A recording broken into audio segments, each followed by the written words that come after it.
to go. So nobody can sue me for doing that. Let me just adjust the lens slightly offset. Right.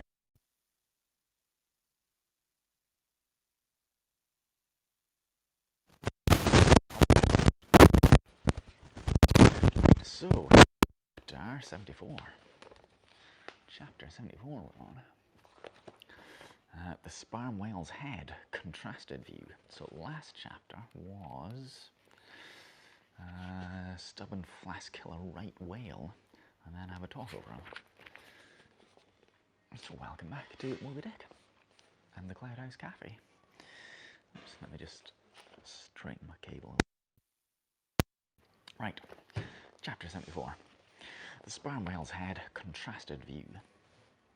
Here now are two great whales laying their heads together. Let us join them and lay together our own. Of the grand order of folio leviathans, the sperm whale and the right whale are by far the most noteworthy. They are the only whales regularly hunted by men. Thank you very much. Looks nice.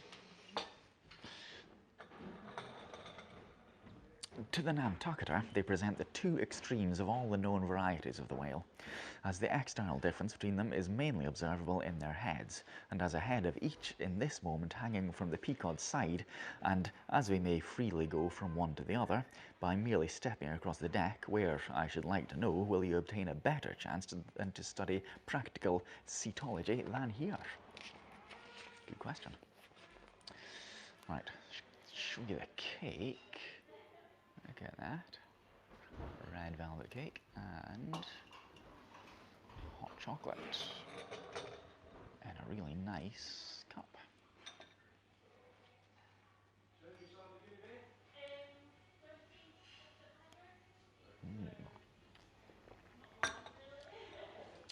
Lovely. Let's have a little bite of cake as well. Red velvet cake.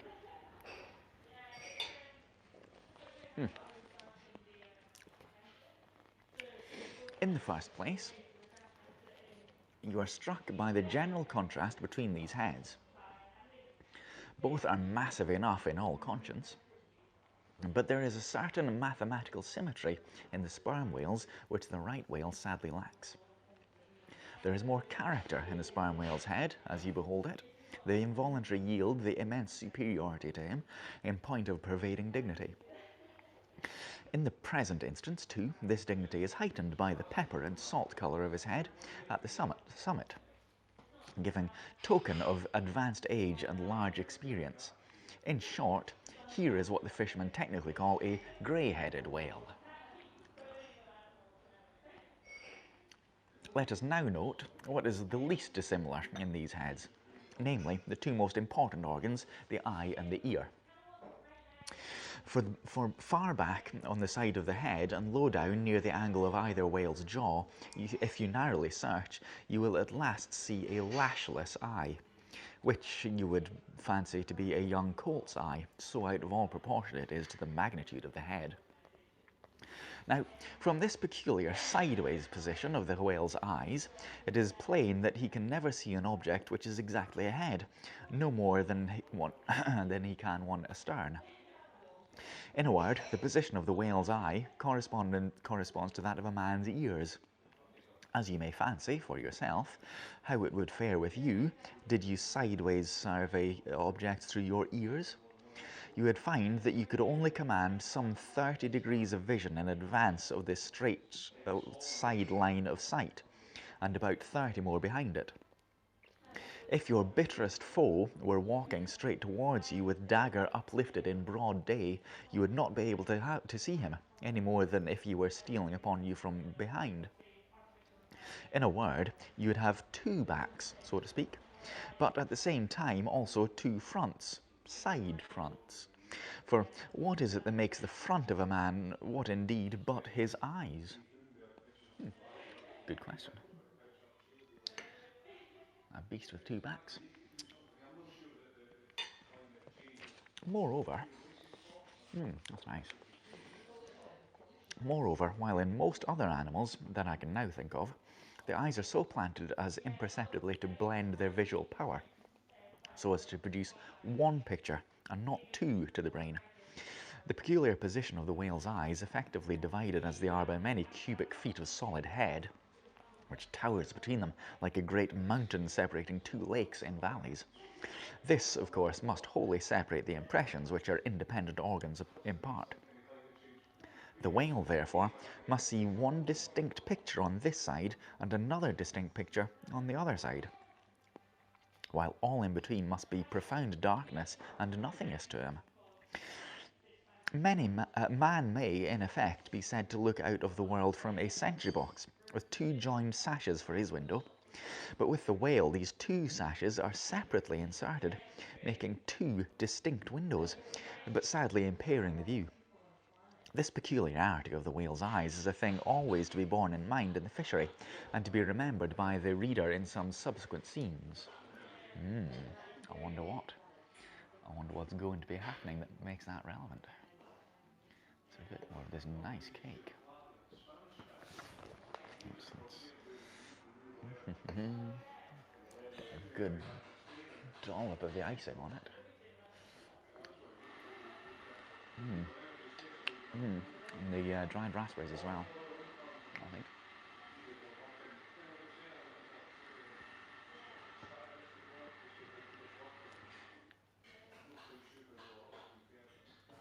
Nice.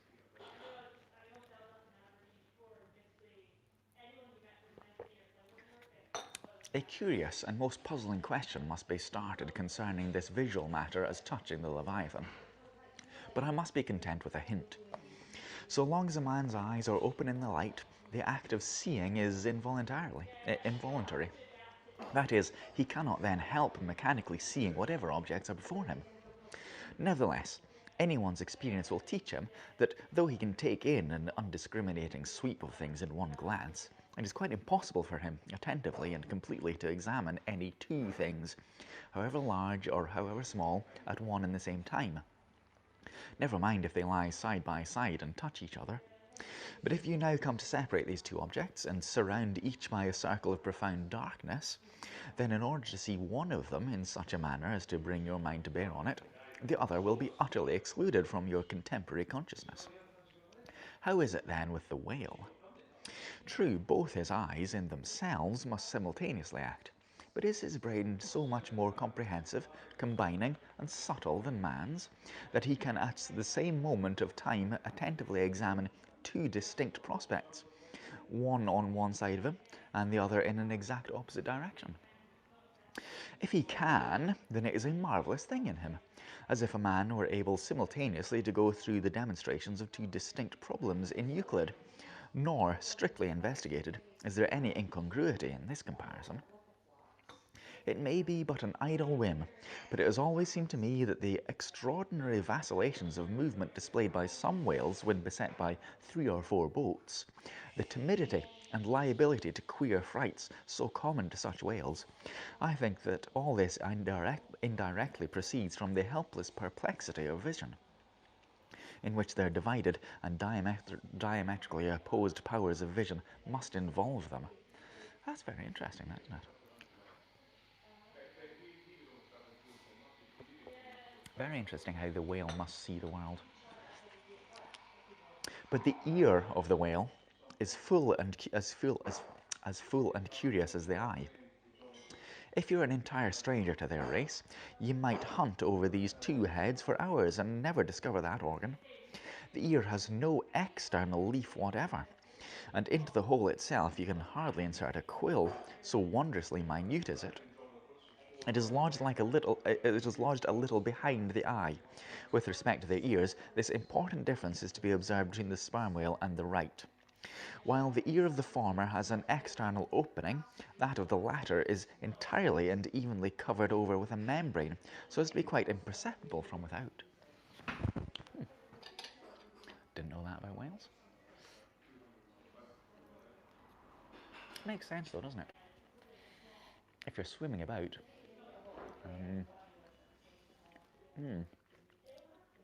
it's a good idea to have a little covering over your ear. After all, we humans have coverings over our eyes. Where are we there? Is it not curious that so vast a being as the whale would see the world through so small an eye, and hear the thunder through an ear which is smaller than a hare's? But if his eye were broad as the lens of Herschel's great telescope, and his ears capacious as the porches of cathedrals, what would that make him any longer of sight or sharper of hearing? Not at all.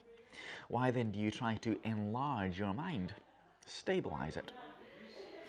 Let us now, with whatever levers and steam engines we have at hand, cant over the sperm whale's head, so that it may lie upon bottom up. Then, ascending by ladder to the summit, have a peep down the mouth, and were it not that the body is now completely separated from it, with a lantern we might descend into the great Kentucky mammoth cave of his stomach. But let us hold on here by this tooth and look about us where we are. What a really beautiful and chaste-looking mouth, from floor to ceiling lined, or rather papered, with a glistening white membrane, glossy as bridal satins.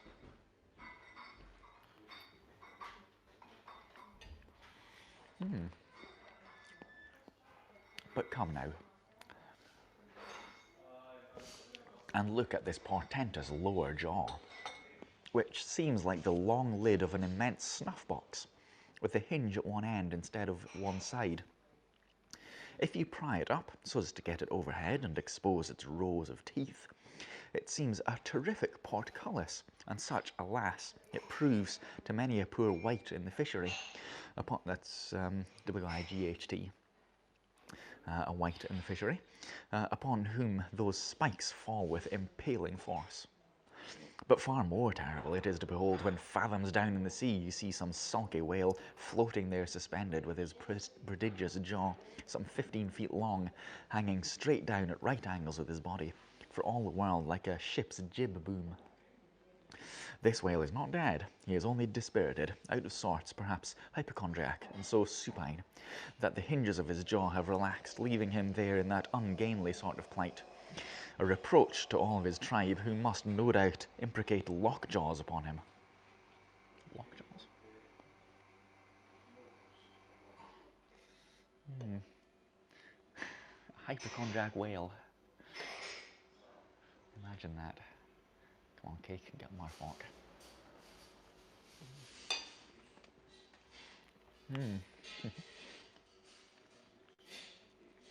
In most cases, this lower jaw, being easily unhinged by a practiced artist, is disengaged and hoisted on deck for the purpose of extracting the ivory teeth and furnishing a supply of the hard white whalebone, with which the fishermen fashion all sorts of curious articles, including canes, umbrellas, sticks, and handles to riding whips. With a long, weary hoist, the jaw is dragged on board as if it were an anchor. And when the proper time comes, some few days after the other work, Kikeg, Dagu, and Tashtigo, all being accomplished dentists, are set to drawing teeth. With a keen cutting spade, Kikeg lances the gums, and then the jaw is lashed down to ring bolts, and a tackle being rigged from aloft, they drag out these teeth as Michigan oxen drag stumps of old oak out of wild woodlands.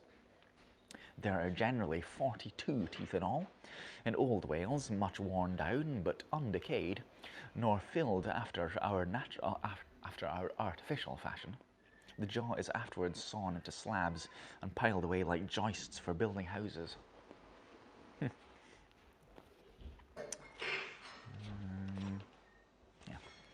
let's have this one more chapter, I think. A little bit more cake, and then another chapter.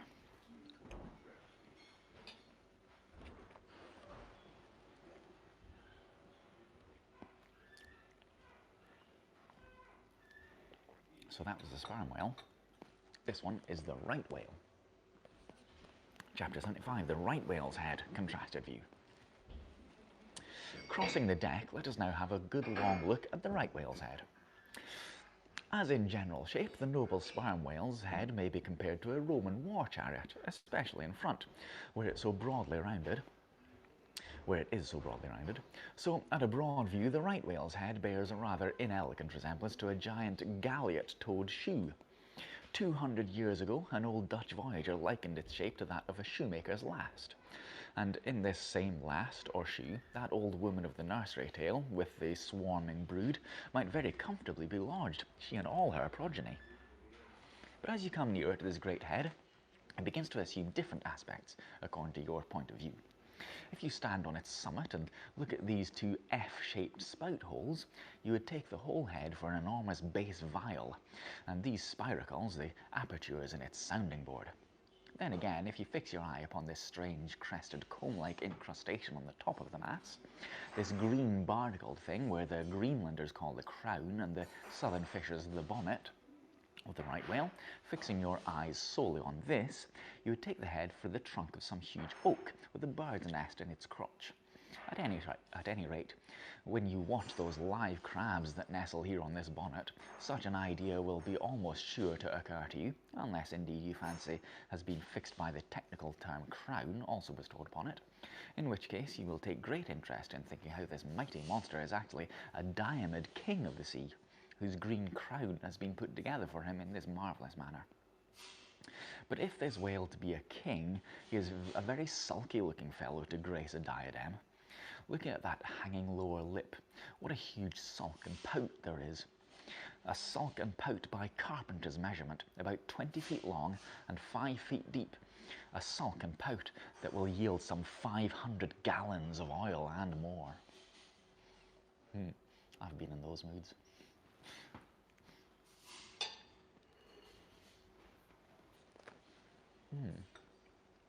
Delicious.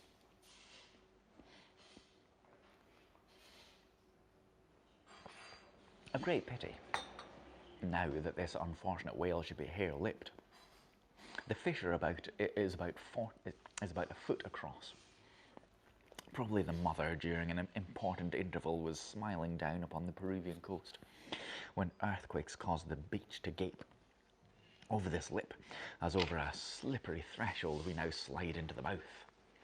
Upon my word, where I am Mackinaw, I should take this to be the inside of an Indian wigwam. Good Lord, is this the road that Jonah went? The roof is about 12 feet high and runs to a pretty sharp angle, as if there were a regular ridgepole there, with those ribbed, arched, hairy sides presents us with those wondrous, half-vertical, scimitar-shaped slats of whalebone, say 300 on a side, which, depending from the upper part of the head or crown bone, from those Venetian blinds which have elsewhere been cursorily mentioned. The edges of those bones are fringed with hairy fibres, through which the right whale strains the water, and in whose intricacies he retains the small fish, when open-mouthed he goes through the seas of Brit in feeding time. In the central blinds of bone, as they stand in their natural order, there are certain curious marks, curves, hollows, and ridges, whereby some whalemen calculate the creature's age, as the age of an oak by its circular rings. Though the certainty of this criterion is far from demonstrable, yet it is the savour of an analogical probability. At any rate, if we were to yield to it, it was a grant of far greater age to the right whale that at the first glance will seem reasonable. More cake. It's very nice. I can recommend it.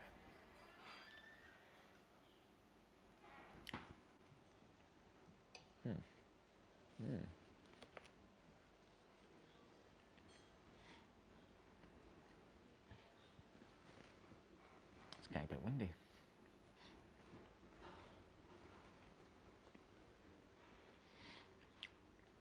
The skylight is open and I can hear the wind getting up.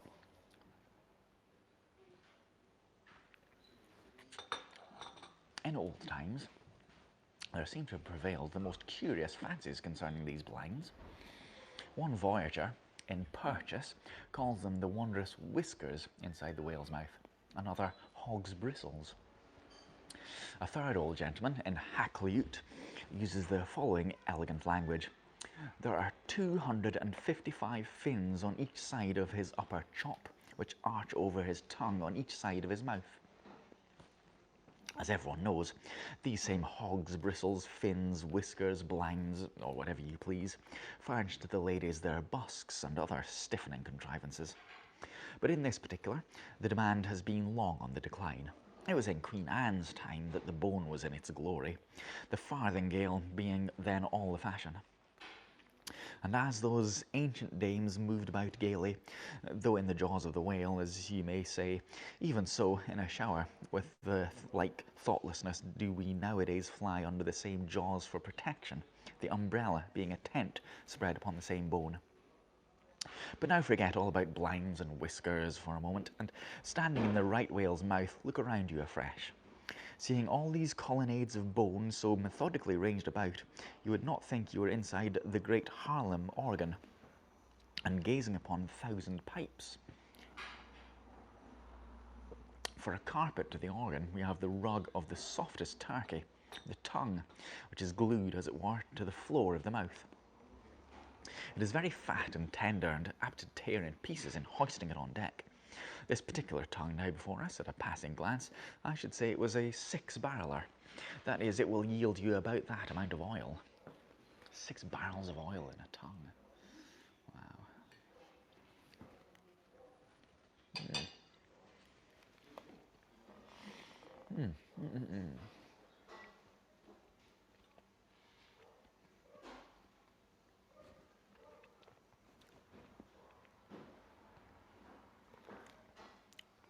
Ere this,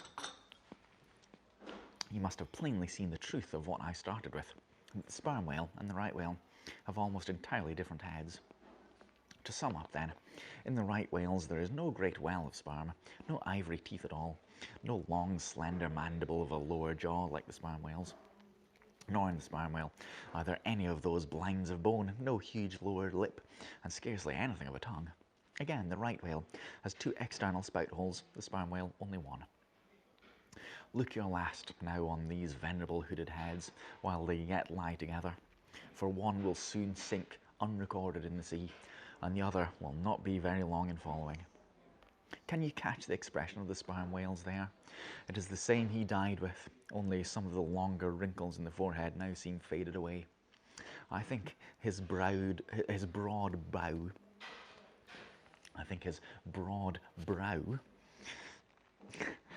to be full of prairie-like placidity, born of a speculative indifference as to death. But mark the other head's expression. See that amazing lower lip, pressed by accident against the vessel's side so as firmly to embrace the jaw. Does not this whole head seem to speak of an enormous practical resolution in facing death? This right whale I take to have been a Stoic, the sperm whale a Platonian, who may have taken up Spinoza in his later years. We'll leave it there, I think, since I'm nearly out of cake. That's interesting. A couple of comparisons between the 2 whales on either side of the peacock. Yeah. So, the guy knows his stuff about whale anatomy. I assume this isn't all just made up. It's interesting stuff.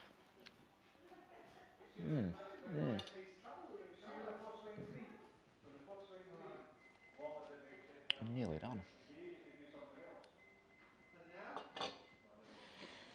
So, we will continue reading next week, as I always do.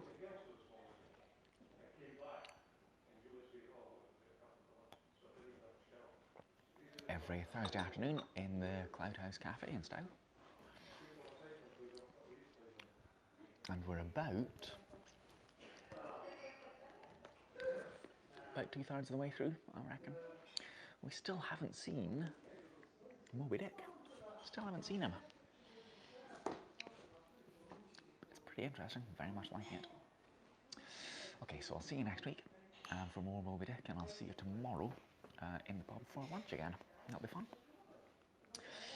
Have a nice Thursday, everybody, and I'll see you all later. Cheery bye, everyone. You hold up the book for thumbnail sort of thing. See you later. Bye-bye. Thanks for watching.